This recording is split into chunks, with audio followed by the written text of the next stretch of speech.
De la Californie à New York, en passant par le Texas, des manifestations ont été organisées dans de très nombreuses villes américaines pour s'opposer à Donald Trump ce samedi 5 avril. Baptisés Ballet Bat, ces rassemblements sont la première mobilisation d'ampleur contre la politique du milliardaire républicain depuis son retour à la Maison-Blanche le 20 janvier. L'un des principaux rassemblements s'est déroulé à Washington, sur le National Mall, l'immense esplanade qui se trouve entre le Capitole et l'obélisque du Washington Monument. Jusqu'à 20 000 personnes, et peut-être plus encore, se sont retrouvées là, en plein centre de la capitale fédérale, très majoritairement démocrate, et frappée de plein fouet par le licenciement massif dans la fonction publique. Mais pour une autorité croisée dans la foule, ce n'est pas encore assez.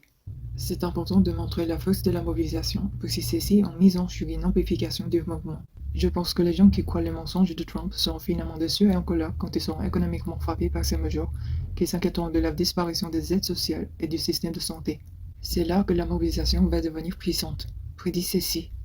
Si à Washington comme ailleurs, la majorité des pancartes visent Donald Trump et Elon Musk qui se fait une fierté de tronçonner l'État fédéral, les élus du Sénat et de la Chambre des représentants ne sont cependant pas épargnés.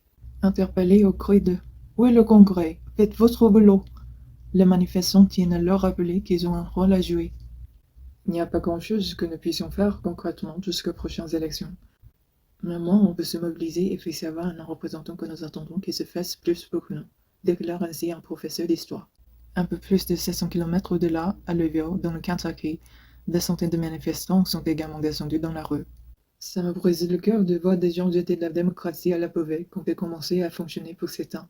Confie cette autorité afro-américaine aujourd'hui âgée de 68 ans qui se souvient de la lutte pour les droits civiques. De très nombreuses personnes sont victimes des politiques de Donald Trump et pensent que les États-Unis se sont retournés contre elles.